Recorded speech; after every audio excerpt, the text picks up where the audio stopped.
This week on Wildcat News, we learn why some students get their driver's license revoked, a shocking story about concussions, and a story about a local barrel racer.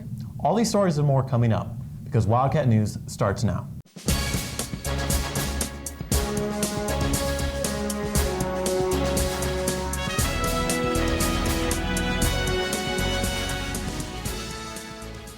Good morning, West Johnston. I'm Anastasia Loneski. And I'm Nick Reeser. Students have another reason to keep their grades up. Ashley East tells us what happened when her grades dropped. I got my license revoked due to failing one or more classes. When they told me my license were revoked, I initially cried because I felt like I had no freedom, and I was kind of just angry at the situation. I do not think it's fair that you get your license revoked when you fail a class, only because I feel like that's your parents' job, and I feel like as high schoolers you have a lot of needs that you have to fulfill as driving. Over 75 students every semester are affected by this law. Jewel Vines, assistant principal, tells us why this law is important. Grades and success is important, academic success. Students under the age of 18 need to have some type of accountability if they're going to obtain or drive on the highways. Maintaining adequate progress is very important. 3 out of 4 courses for each semester is not bad. As a matter of fact, you should strive to pass all your courses. And I think it's fair. It's not all about driving. You have to think beyond driving. Think about yourself, the future. Think about what you want to be in life and be successful. And driving is only one part. I'm Nick Reeser, Wildcat News. Last week was the homecoming game and, of course, the crowning of the homecoming court. Eric Bean tells us more. Homecoming wouldn't be complete without crowning a king and queen. Last Thursday, Allison LAPSLEY and Jake Strickland were crowned queen and king of the homecoming court. Strickland was grateful for the honor. This means to me that the seniors think a lot about me, and I appreciate that. And I didn't have to win this, but they allowed me to, and I appreciate that. I thank God for that. LAPSLEY, who didn't campaign for the crown, was surprised that she won. I feel overwhelmed. I didn't see it coming, and it's just an honor to be on homecoming court. I've never been on it before except this year. Strickland was also surprised by the win. When they said my name, I was just so surprised, and the crowd was roaring, and it was an amazing feeling. The homecoming court was rounded out with Robert Wilson and Nicole Lineski as senior prince and princess. Amanda Sledge stood in for Austin Massengill, who was crowned junior prince. Elijah Richardson was crowned princess. Casey Hartley and Kalina Otero were named sophomore prince and princess. Finally, Cameron Bertrand and Jamison Lee were crowned for the freshmen. I'm Eric Bean, Wildcat News. Thanks, Eric. Hey, Anastasia, did you see the pep rally last week? Yeah, I did. There sure was a lot of spirit. Brody Hall gives us a recap of the events. Last week was the homecoming game, and with that comes the fall pep rally. The event began with the recognition of all fall athletes. Next, the classes competed in a tug-of-war competition. All classes fought hard, but the seniors ultimately won. Throughout the hour, the dance and cheer teams performed several routines. Near the middle of the event, the obstacle course commenced. Student pairs maneuvered through numerous obstacles and challenges. Jayla Crisp and Sabria Brown finished first. Following the obstacle course was the 3-legged race. Teachers and students paired up to waddle at full speed across the football field and back. Senior Jake Strickland and coach Josh Plisco proved to be the fastest. Weeks before, students voted for teachers and administrators to be pied in the face. Principal Paula Coates and band director Philip Franklin had the same number of votes and were therefore both pied in the face.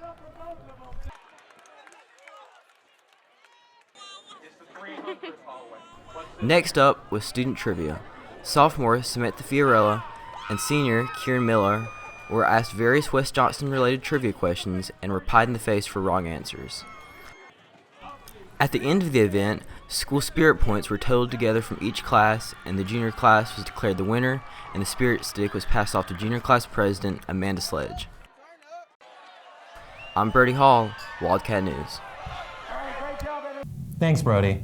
Now over to Jamie Snover with the rundown. I'm Jamie Snover, and welcome to the Rundown. Here's the last week's scores. Wednesday, JV soccer lost 2-1 and varsity soccer lost 2-1 against Garner. JV football lost 38-7 against Clayton. Thursday, varsity football won 42-21 against Clayton. Monday, JV soccer lost 2-1 and varsity soccer won 7-1 against Knightdale, ending their season. Varsity football played the Clayton Commons last Thursday for the homecoming game. Here are some of the highlights. Micaiah Jacobs catches a pass from Andre Wilson. Andre Wilson hands off to Tony Mack for a 7-yard touchdown. DeAndre Blevins returns a kick for a 95-yard touchdown.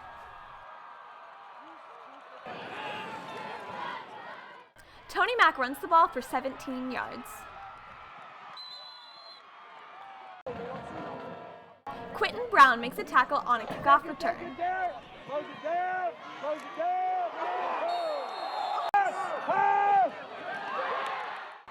DeAndre Blevins returns the ball for 45 yards after intercepting at the 47-yard line.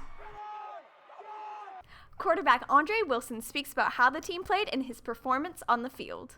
Overall, the team played great. We had our ups and downs, but, we still came out with the win, so that's good. But one thing I won't forget, I had a lot of carries. Me and Tony, we really clicked tonight on the ground and in the air and stuff, so that was one thing I liked. The best thing about the home crowd is it's a variety of people. Even the band gets hype, and everyone comes out and tries to support us. Corner Justin Farrell intercepted the ball and ran 109 yards for a touchdown. Coach Roach, he told me the guard number 4, so I did, and I just followed him, and the quarterback happened to throw it short, and I just happened to be there at the right time, and I took it back to the house. When I was running down the sideline, I heard everyone just cheering, and they were so loud, and it just felt good. Eric Bean investigates the dangers of concussions in football. Summer 2012, the second game of the year, a week before school even started.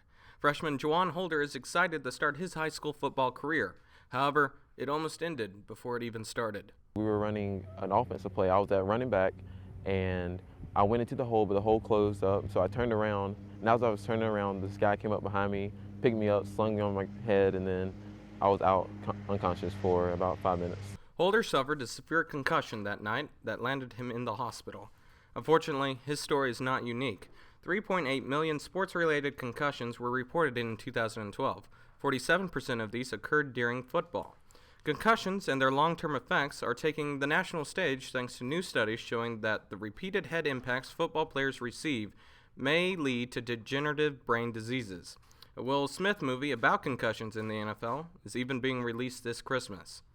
Despite the dangers, football can be made safer thanks to proper technique and equipment. Assistant coach Josh Plisco makes sure players know how to play the game safely. As long as your technique is fine, you have the proper equipment on, there is a lower chance. There's no 100% guarantee you won't get hurt. At West, we make sure our equipment is top-notch, protective equipment. That's from your helmets to your mouthpieces, shoulder pads, neck braces, rolls, whatever's needed. Despite the risk, Holder returned to the sport he loves. And I've been playing football for the past 12 years, so I just didn't want to stop, man. I wanted to prove everyone wrong and show them that I can come back. Knowing the dangers of football, I still encourage people to pursue their dreams because anything can happen. You can get in a car wreck or you can do anything to cause yourself to get a concussion, so why not just live your life the way you want to? I'm Eric Bean, Wildcat News. Thanks, Eric. JV football is home on Thursday and varsity football is away on Friday. Come out and support all your fall athletes. I'm Jamie Snover, and that's your week's rundown. Thanks, Jamie. Hey, Nick, do you know what barrel racing is? No, I don't, but it sounds pretty interesting. It is. BAILEE Mills is a barrel racer who's going places. KATHERINE SERRELL gives us more.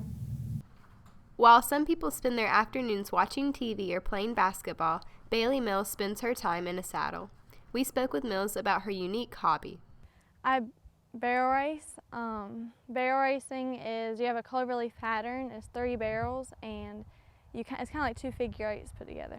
Okay, you win by whoever has the fastest time wins. I started barrel racing because the speed, everybody talked about it, looked like so much fun, the rodeo atmosphere, just the speed, and It's just a lot of fun. I have to do a lot of practice about 6 days a week, anywhere from an hour to 3 hours. Mills tells about what it is like to compete and what it is like to be a barrel racer.